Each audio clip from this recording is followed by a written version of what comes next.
Anak raja menangkap balang. Balang ditambat di tengah lapang. Dari bunyi sambutan salam, sepertinya jamaah belum makan siang. Apa kabar semuanya, sehat? Kalau Tuhan pergi ke Mekah, lupa pula pantun. Kalau Tuhan pergi ke Mekah, jangan lupa membawa teman. Sudah lama saya tausiah, baru inilah di pinggir jalan. Semoga semua yang hadir ini mendapatkan barokah saudara kita yang akan musafir ke Baitullah. Yang sama-sama kita hormati Abi Halim, Ustadz Abdus Syukur, para habaib, para alim, para ulama yang tak dapat saya sebutkan satu persatu, hadirin hadirat, muslimin muslimat yang belum kawin dan belum sunat. Semuanya insya Allah dimuliakan Allah Subhanahu wa ta'ala. Dulu kalau ada orang yang akan berangkat ke tanah suci, itu semua kawan, tetangga, kerabat, jiran, sahabat berduyun-duyun untuk datang. Mengapa mereka datang? Mau kirim dua. Yang pertama, kirim doa. Yang kedua, kirim salam kepada Rasulullah Sallallahu Alaihi Wasallam. Dulu begitu. Sekarang kalau ada yang mau ke Baitullah, datang kawan, sahabat, tetangga, mau kirim ceret kuning, tempat celah, macam-macam. Kecuali di Bogor ini. Ini semua yang hadir ini mau kirim doa dan kirim salam. Maka saya pesan ke Bang Lukman, sampai nanti di tempat-tempat yang mustajab, di atas Bukit Sofa, di atas Bukit Marwah, di Taman Raudhah, di depan makam Rasulullah Sallallahu Alaihi Wasallam, di Hajar Aswad, di Multazam antara pintu Ka'bah dan Hajar Aswad, di dalam Hijr Ismail, di antara Rukun Yamani dan Hajar Aswad, di Padang Arafah, di Musdalifah, di Mina, di Jumrah Ula Wusta Aqabah. Doakanlah kami semua yang hadir ini, semoga istiqomah iman dan Islam. Yang kedua, ketika berziarah di depan makam Rasulullah, kalau bisa disebut, sebutlah. Andai tidak, sampaikan saja. Semua yang menitipkan salam kepada engkau, maka ucapkan assalamu alayka ya Rasulullah, assalamu alayka ya Nabi Allah, assalamu alayka ya Habibullah, assalamu alayka ya khaira khalqillah. Mudah-mudahan kita diberikan rezeki untuk berhaji dan umrah ke Baitullah. Amin ya rabbal alamin. Tradisi walimah selamatan kenduri sebelum ke Baitullah itu dilaksanakan di semua tempat, dari Sabang sampai Maroko. Bukan cuma Merauke. Orang-orang Mesir juga kalau mau ke Baitullah ngundang kawan sahabat. Orang Maroko juga kalau mau ke Baitullah begitu. Ustaz kok tahu? Karena saya dulu belajar di sana. Jadi bukan tradisi orang di Indonesia. Karena ada beberapa ceramah saya baca, walimah melepas jamaah haji adalah bid'ah, wa kullu bid'atin dhalalah, wa kullu dhalalatin finnar. Akhirnya yang memang bakhil, pelit, nggak mau keluar duit, ini betul, ini dalilnya. Padahal ini penting silaturahim ini. Gunanya apa? Tadi sudah disampaikan oleh Bang Lukman. Mestinya saya yang datang ke rumah Abi Halim, mestinya saya yang datang ke rumah Ustadz Abdus Syukur, mestinya saya yang datang ke rumah jiran tetangga. Tapi karena saya nggak sanggup, maka saya undang. Begini udah bagus. Karena waktu nggak bisa datang ke rumah satu-satu, undang semuanya. Akan berangkat ke tanah suci, ibadahnya suci, pakaiannya suci, masjidnya suci. Maka jangan sampai yang berangkat itu masih kotor, ada sangkut paut dengan teman, kawan, sahabat, jiran, tetangga. Idealnya memang begini, kumpulkan semua, lalu kemudian minta maaf, maka insya Allah semuanya memaafkan. Tadi beliau sudah, maukah Bapak Ibu hadirin semuanya memaafkan? Semuanya memaafkan, selesai. Mudah-mudahan beliau kita lepas dengan hati yang bersih insya Allah.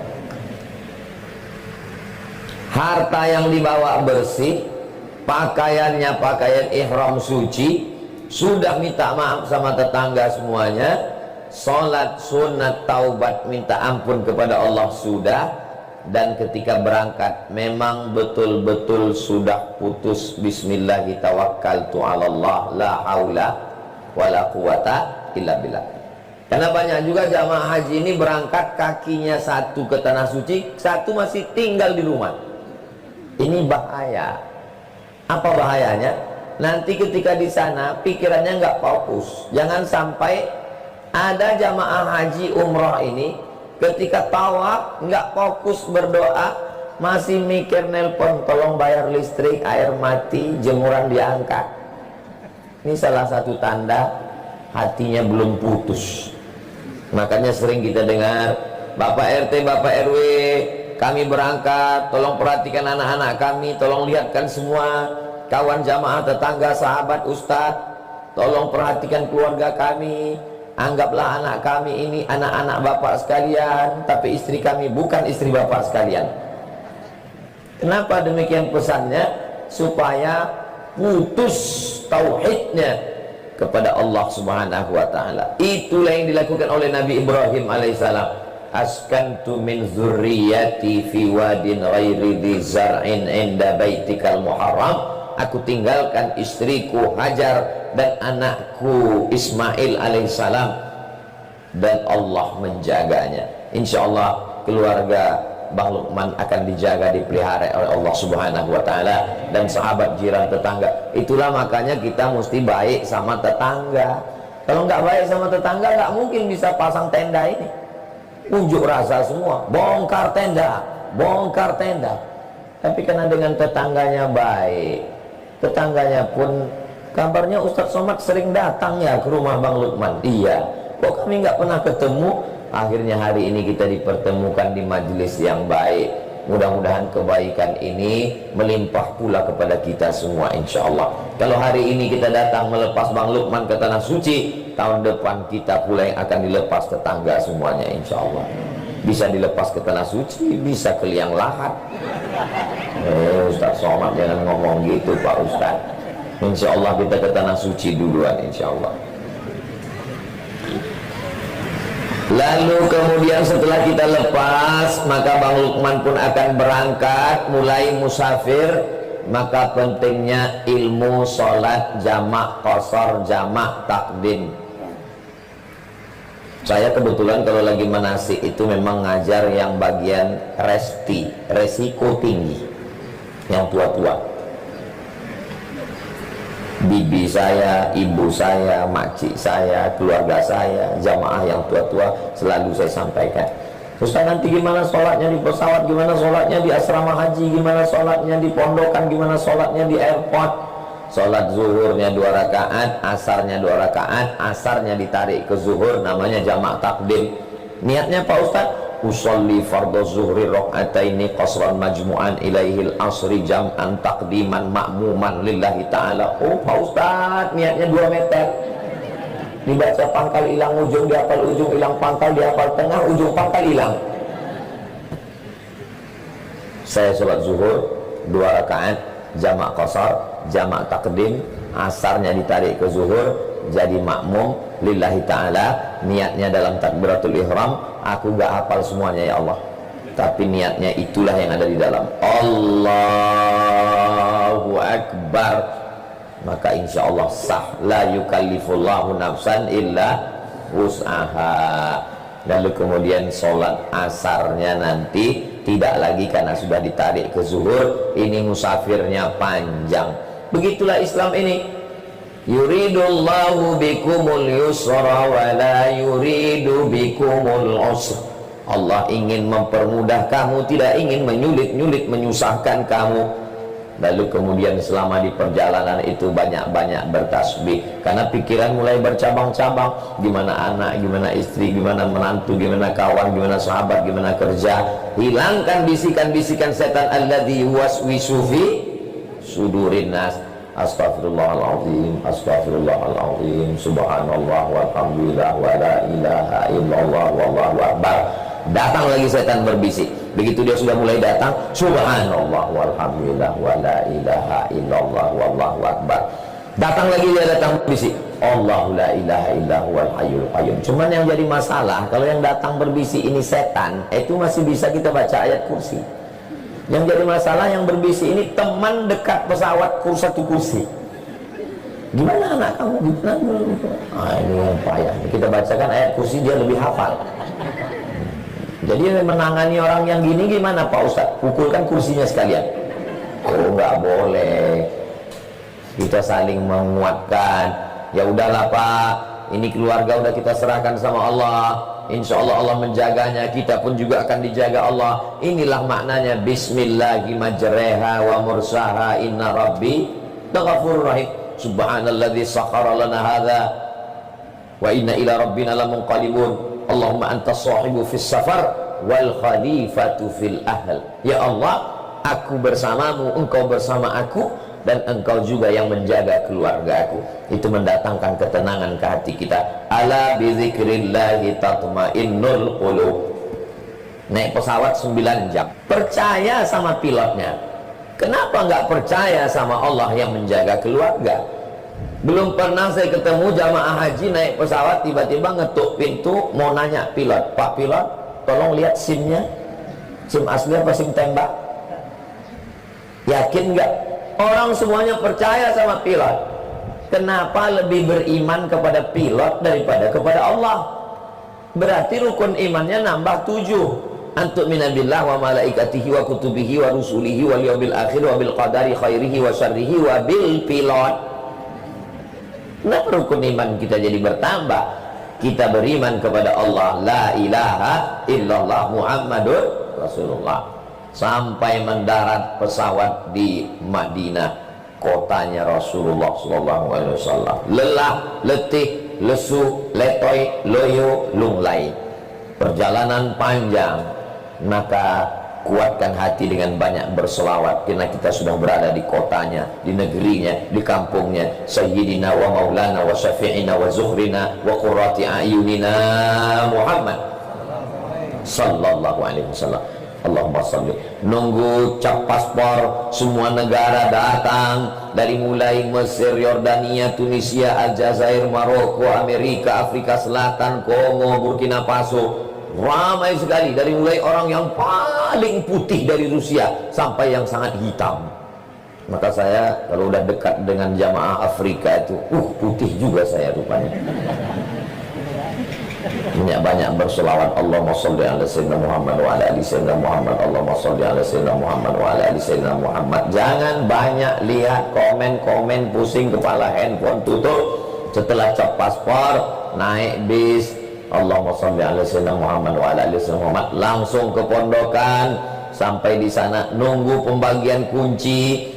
Ini kalau diperturutkan bisikan setan, marah, belum mandi, rasa badan letih, makan belum, bawaannya emosi. Allahumma sholli ala sayyidina Muhammad. Datang orang marah, ngamuk-ngamuk. Gimana nih? Allahumma sholli ala sayyidina Muhammad wa ala ali sayyidina Muhammad. Ingatkan dia, kita ini sedang berada di kota Rasulullah SAW. Kamu pikir kamu aja yang bisa marah? Saya pun lebih bisa marah. Kamu kenapa nggak marah? Malu kepada Rasulullah Sallallahu Alaihi Wasallam. Datang kita ke rumah Bang Lukman, tiba-tiba marah-marah. Siapa kita datang ke rumah orang marah-marah? Maka kita ini bukan apa-apa dan bukan siapa-siapa. Kita adalah tamunya Allah Subhanahu wa Ta'ala. Duyufur Rahman. Selama di Madinah, usahakan sholat 40 waktu, nggak tinggal. Itulah mengapa 4 hari di Madinah, 1 hari 5 kali, 5 kali 8 sama dengan 5, 10, 15, 20, 25, 30, 35, 40. Siapa yang sholat 40 kali sholat tidak tinggal, maka diselamatkan dari nifak, munafik, dan kufur kafir. Tapi katanya 40 hari Pak Ustadz. Ada yang 40 hari hadisnya sahih, yang 40 kali sholat hadisnya dhaif. Oh kalau gitu hadis dhaif saya nggak mau amalkan. Ajma'al ulama'u ala jawazil amali bil hadisid dhaif. Kata Imam Nawawi, imam besar dalam mazhab Syafi'i, ijma' ulama boleh mengamalkan hadis dhaif. Jadi nanti hadis sholat arba'in itu tetap kita amalkan. Ustaz dulu waktu haji mengamalkannya, ya kami tetap sholat. Pas yang ke-40-nya sholat asar, mau diajak berangkat. Pas yang ke-40-nya sholat zuhur, mau diajak berangkat setelah subuh.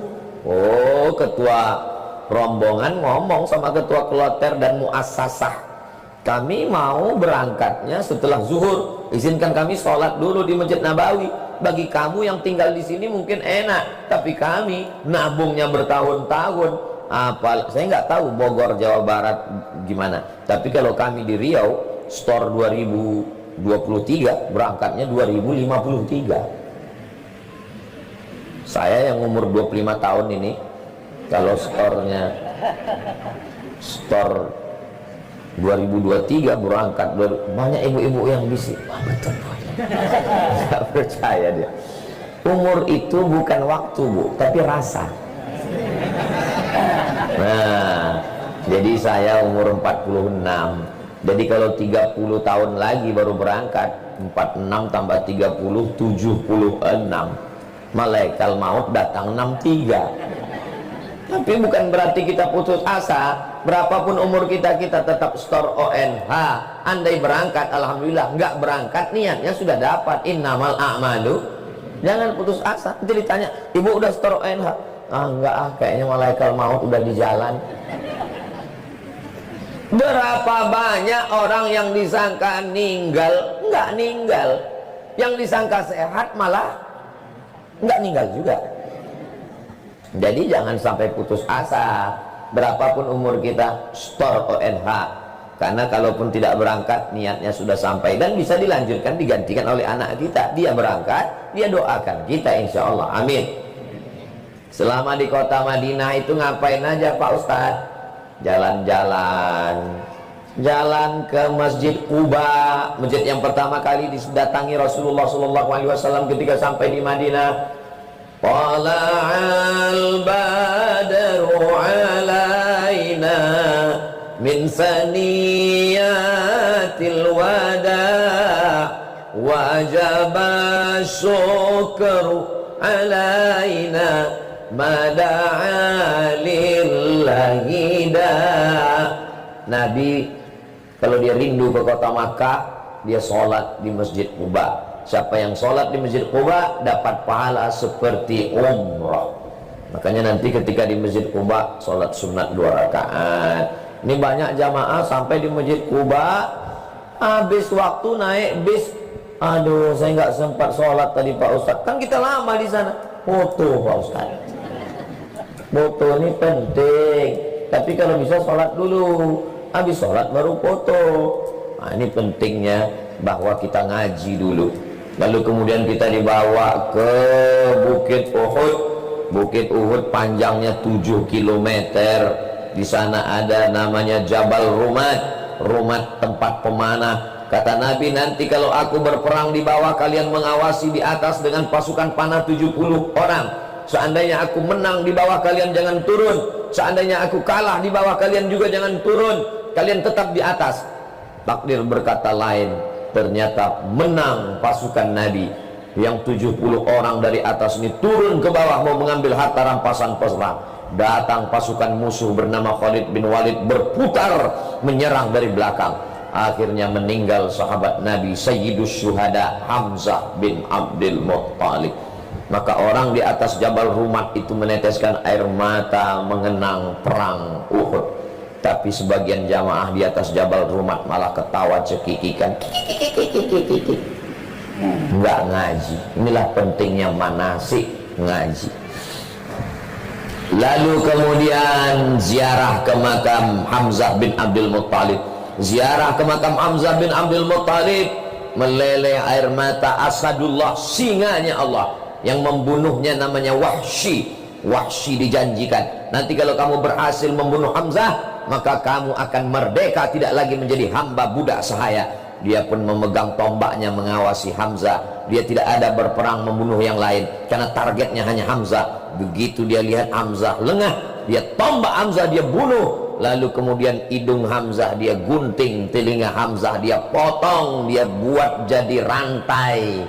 Lalu kemudian dia ambil pedang, dia sobek jantung Hamzah, dia keluarkan jantung Hamzah, dia berikan kepada Hindun. Hindun istri dari Muawiyah, dari Abu Sufyan anaknya Muawiyah. Lalu kemudian Hindun yang dendam karena bapaknya dulu mati dibunuh Hamzah, dia bernazar, kalau Hamzah mati aku akan kunyah jantungnya. Dia kunyah jantung Hamzah, namanya Hindun. Mohon maaf kalau ada ibu namanya Hindun.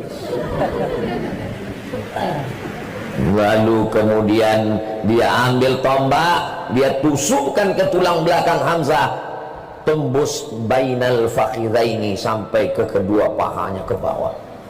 Nabi ketika melihat jenazah Hamzah bin Abdul Muttalib tersedak sampai ke tenggorokan, Nabi tak berkata apa-apa, menangis. Dikuburkan Hamzah dengan bajunya, tidak diganti kain kafan, karena mereka orang mati syahid, nanti akan bangkit bersaksi di padang mahsyar dengan darah-darahnya bahwa mereka mati syahid. Dia adalah pemimpinnya semua syuhada yang menang melawan Belanda, melawan Jepang, dibunuh PKI dulu. Panglima yang mati syahid adalah Hamzah bin Abdul Muttalib. Makanya yang mengerti sejarah, ziarah di depan makam Hamzah dengan tetesan air mata. Semua yang menangis itu enggak semuanya ngerti sejarah. Rasanya ditanya, kamu kenapa nangis? Habis rial belanja Pak Ustaz. 8 hari manfaatkan untuk ibadah. Jangan sampai nanti pulang ke Indonesia menyesal. Penyesalan tak lagi berguna. Menetes air mata darah tidak dapat diulang karena sulitnya mau berangkat ke tanah suci. Maka puas-puaskan beribadah.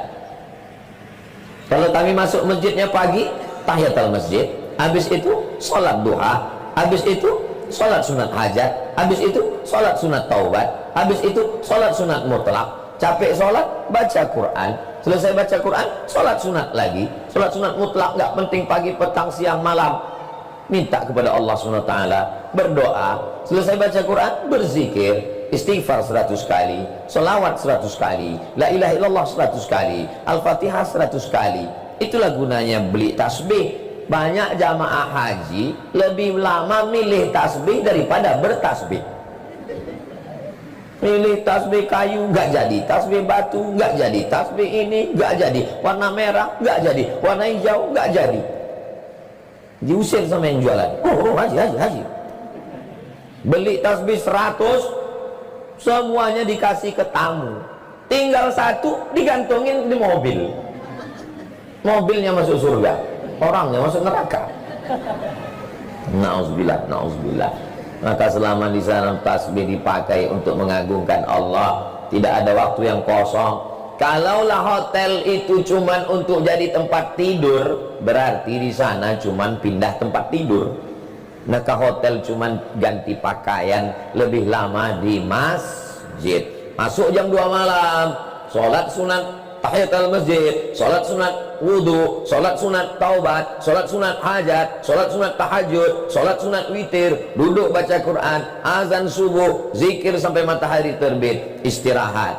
Masuk zuhur, pulang makan siang. Masuk asar, melanjutkan maghrib, lanjutkan isya, habis isya pulang baru makan. Lebih lama di masjid daripada di hotel.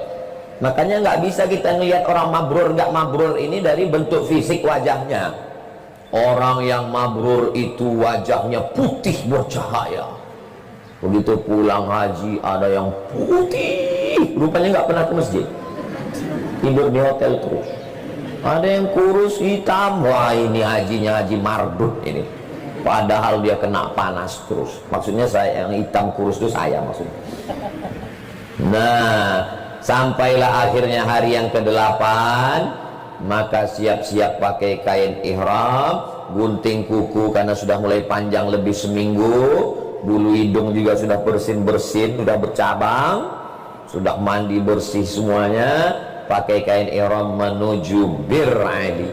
Sampai di Bir Ali sholat sunat tahiyatul masjid, sholat sunat ihram, labbaik Allahumma umrah.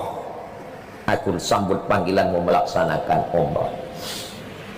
Naik bis, maka bertalbiyah. Setelah labbaik Allahumma umrah, talbiyah terus, dibimbing oleh pembimbing. Labbaik Allahumma labbaik, labbaik syarika laka labbaik innal hamda wan ni'mata lak wal mulka la syarika lak. Jalannya lurus, mobilnya dingin. Maka kalau saya yang bimbing haji umrah itu, saya membaca labbaiknya nggak pakai irama itu. Labbaik Allahumma labbaik, itu bangun semua. Nggak saya pakai yang irama slow itu. Paling pembimbingnya sanggup cuma 3 kali. Habis itu jamaahnya terbang ke awan. Nah, maka kita kebetulan teman yang duduk di sebelah ini hobi membicarakan si Anu kemarin belanja terus sampai bawa anak onta, cucu onta. Maka kalau ada yang model begitu, nggak usah lagi, langsung aja talbiyah. Kabarnya si Anu gimana? Labbaik Allahumma labbaik. Nah, tidur boleh Pak Ustaz? Nggak apa-apa.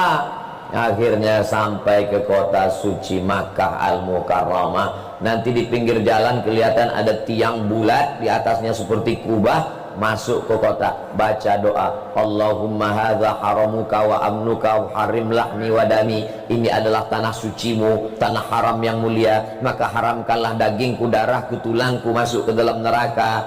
Lalu kemudian lagi nunggu ngambil kunci, nunggu ngambil makan. Maka selama lelah perjalanan 8 jam 9 jam, syukur-syukur supirnya tahu jalan. Nggak tahu jalan, tawaf dulu. Belum tawaf di dalam, tawaf dulu nyari hotel.